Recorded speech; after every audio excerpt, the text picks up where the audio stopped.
Well, hello, everybody. This is Titus, and we're with Glow Growth and Development. We're going to have a conversation today on value-based coaching, and I have Dan here. Hello there. How are you doing? Very good, Titus. Thanks for inviting me on the interview. It's very kind of you. You're very welcome. So do you go by Dan or Daniel? Either, I don't mind. More Daniel probably than anything else. Excellent. So where are you located? Tell us a little bit about yourself. I'm actually located here in sunny Santa Cruz in California, and we moved here a couple of years ago. I live walking distance to the beach, and the moment you get a fog in the morning sometimes here, so we've got a bit of fog, but we've had amazing weather, and it's a beautiful place to live. Good. So tell me a little bit about what you do as far as work and business, and give us a little history there. Well, I've been involved. I immigrated, as you can tell. I'm not from this land. I'm from England, and I immigrated a number of years ago. Got my green card 4 years ago, and decided to start a LLC, a consulting company. And it started off in more, a range of professional services. And I guess I've always done coaching, but never charged for it, never formalized it, because when you're helping businesses grow and develop, you tend to do that anyway. You have to. And in the last sort of year, I've been really focusing more on coaching and helping, other clients. So that's been a new addition. But before that, it was a range of, I'm a generalist. I'm not a specialist, Titus. So I did all sorts of things, from administration to project management, to strategic growth and expansion of a company. So a lot of it was hands-on, some of it's more strategic, more sort of higher level, others in the trenches. I quite like startups as well. I've been involved in some startups, both here and in the UK, and that I'm a pioneer at heart. So I love new things, and yeah, it keeps it interesting for me. Excellent. So what has been your experience with the coaching? Well, it's been interesting because, and I know, well, it's been interesting on a number of levels, partly because I'm a generalist. I'm able to coach, and it's not really specific to an industry, and it's not, I know we talked briefly before about this, and it's not specific to whether it's a life coach or a business coach. So I've come up with a new term. I think it's a new term, and it's a sort of a one life approach. So that's what one of my approaches is, a one life approach. It's not, and it depends on the objective. So, whether it's personal, whether it's business, it's all an objective that you want to help a client through. And again, I've got some people just starting off in consulting, help with a marketing person, help with a solo practitioner, as well as coaching some business owners as well. So I'm fairly at the beginning of that formal thing, although I've done it for 25 years informally and not got paid for it, but now I'm getting paid for it, and I'm really enjoying it. So you mentioned being paid for it. Typically a coach would, some of the coaches that I've worked with in the past, they'll do like a block of time and charge X amount for that block of time, or they'll put together a package and say, okay, we'll do 5 hours at this X amount. What are some of your, how do you do it? I'm unconventional in many ways, and pricing is definitely one of them. And I probably need to go back about 3 or 4 years ago, and I was working by the hour. I think that's most people, or a lot of professionals, work by the hour, and professional services is no exception. And I was working by the hour, but what I was finding, and this is the start of this journey of mine, I was finding that I was working more efficiently because I'm a bit like that. I want to do things quickly, efficiently. Maybe that's the competitive side of me. I don't know. But, I just want to get things done thoroughly, but in the smartest way possible. Yeah. Yet, so I was producing more for my clients, but actually I wasn't getting paid anymore. And I did not like that. And so I was producing more and more and more and not really being reciprocated financially for it. And also the things with hourly. And so I was struggling with hourly. I was struggling with the whole concept. I read some books. I did some research, and I just thought that isn't really a good way, because there's only so many hours in a day. I have 5 children, and I don't want to be paid. I don't want to have to work, 60 hours or work 80 hours or employ other people, because that's the only way you can get more billable hours.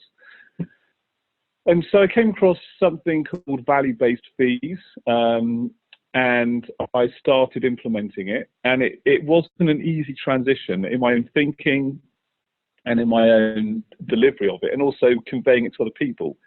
But it's a much better way, lucrative way of doing business, because you're focusing not on deliverables, although they're important. You're not focusing on time, although, obviously you need to spend time on the job, but you're focusing on the results. So there's a commonality between you and the client. What are the results we want to achieve with this partnership, with this project, with this coaching, whatever it is? And I do across the board, not just coaching. I do it for everything.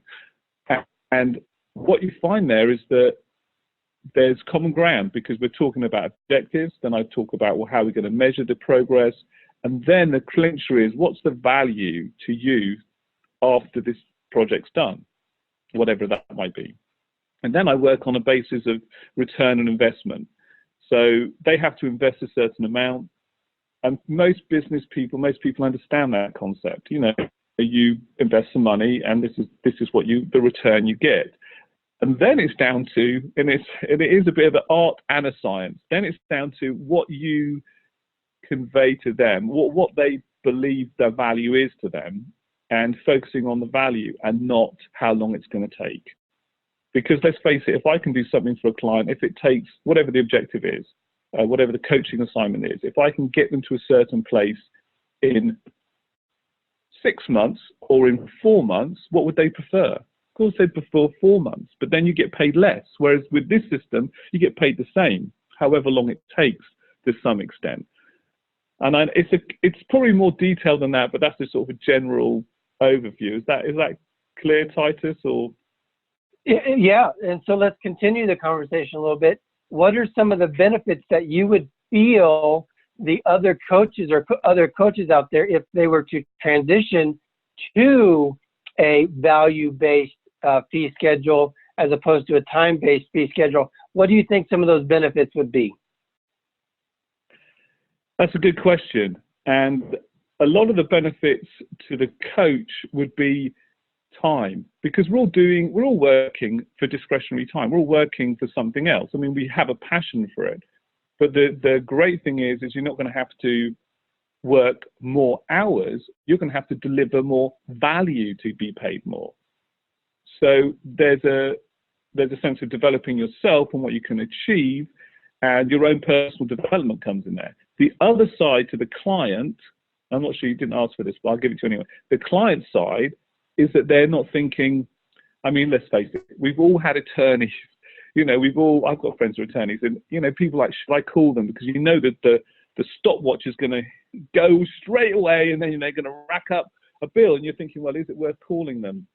So one thing I offer all my clients, most of my clients, is unlimited access.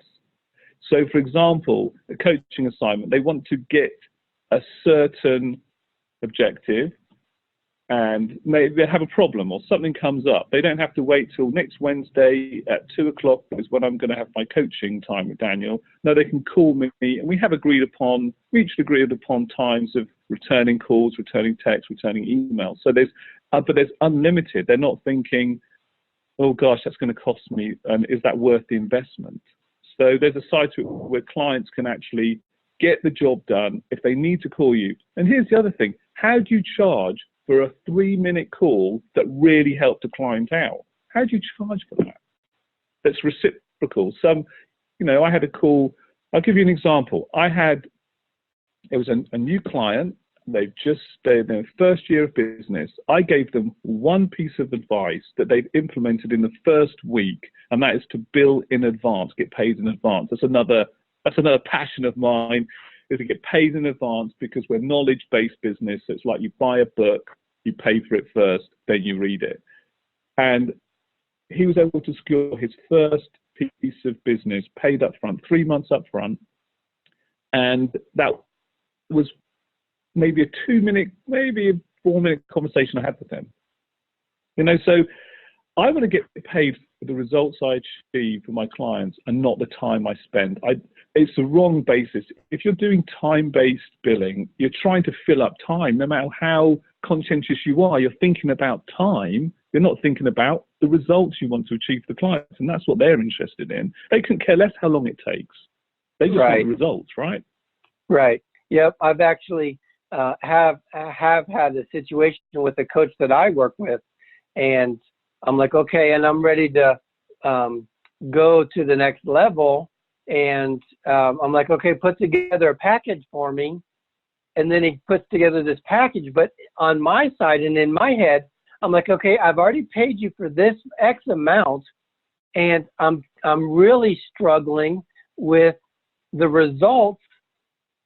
Did I get the results that I'm looking for?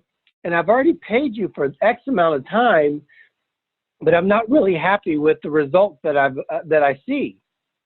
I would like to see maybe double the amount of result or triple the amount of result. I've already paid you this healthy chunk of change. I want to go forward. I want to get to that third to 3 times. I'm back here, and he's saying, okay, pay me for another chunk of time. And I'm like, well, I've already paid you this, and I'm questioning my return. Exactly. And that's the beauty of value-based fees, or charging by value, whatever you want to call it. You're actually agreeing on the results that you want to achieve. And so there can be a conflict. You see, now you're in a conflict with your coach. Whereas with the clients I have, there's agreed upon, as long as we can agree on the value and as long as we can agree on the results and how there's alternatives of how we can get there, but if the objective doesn't change, the objective stays the same, then it's golden. It's a lot better way. I helped another client, another startup consultant, and he was billing quite a good hourly rate, $200 an hour. You think that's pretty good, but you never can bill as many hours as you think. You can look at the whole year, but emergencies come up, things come in the way, you never bill as many hours either. That's another problem with that billing by hourly rate. You never bill, ever, as much as you want. And if you do, then do you really want to work more to earn more, But anyway, he basically started doing a value-based approach. His first client he was doing pretty much the same kind of work as he had done before. He made $11,000 more over 3 months, not by doing much more, but just by focusing on the results and the value that it gave to the client. The client was super happy to pay that because it was based on results. Yeah, and he did it in 3 months? He did exactly the same kind of thing. He's a growth hacker. He did exactly the same kind of thing for one client. He was billing $200 an hour, getting on every 2 weeks. I think there was a prove what you've done over the last 2 weeks and we'll pay you for the next 2 weeks. There was always that kind of thing. But this one, he said it's going to take this amount of time. It's this much per month. He did a value-based approach. This is what it's going to achieve for this is what you're going to get for the money you're going to pay me. This is the results that it's going to get to your company. It's going to increase income. It's going to increase revenue streams, whatever it was. And they were super happy to pay it. He was shocked. And he did another one. He got another 2 contracts based on value, and he was super happy. Super happy. Sure. And so were the clients. Yeah. And from his perspective, if he does it in 3 months, okay. If it takes him 4 months or 6 months, he's still on the hook to get it done.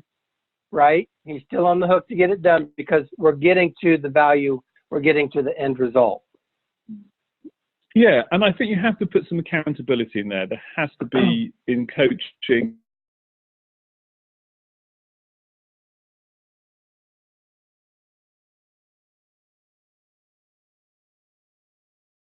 there has to be some term on what we're both responsible for. You know, if they don't implement anything you suggest, if they don't try any new ways, then, you know, you're off the hook to some extent. But you're going to have to maybe be creative.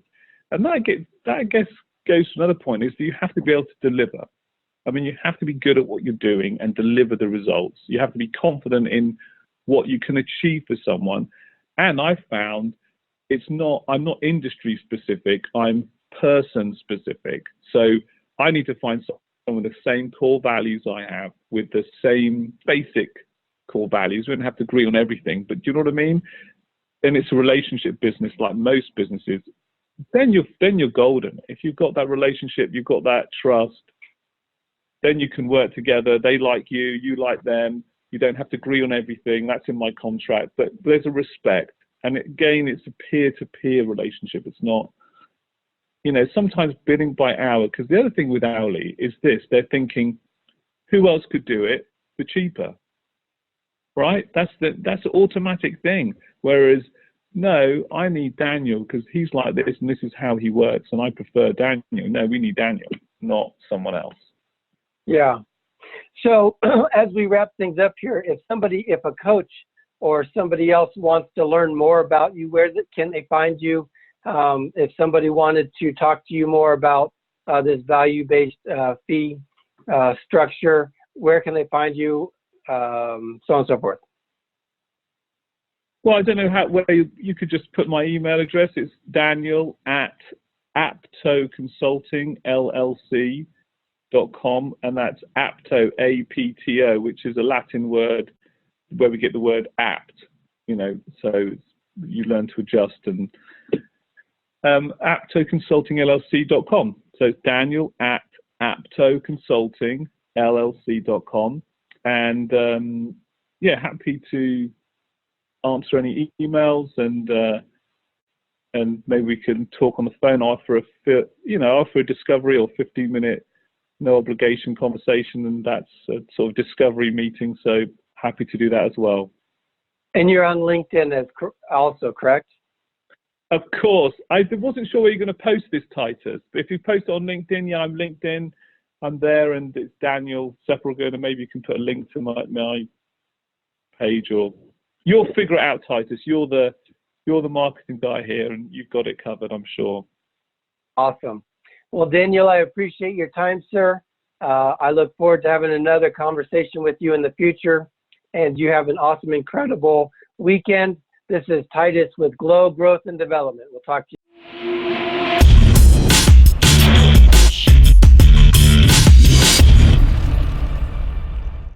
Well, Daniel, it's been a pleasure. It really has been fun, and thank you very much for the conversation, the time. I'll leave you with a funny joke. First time I came to America, I went to Grocery Outlet. It's a grocery store in I don't know whether you have it in Colorado. It was in California, and I was with one of my children, and they needed to go to the toilet. So I walk in there, and I say, oh, where's the toilet? They said, we don't sell any.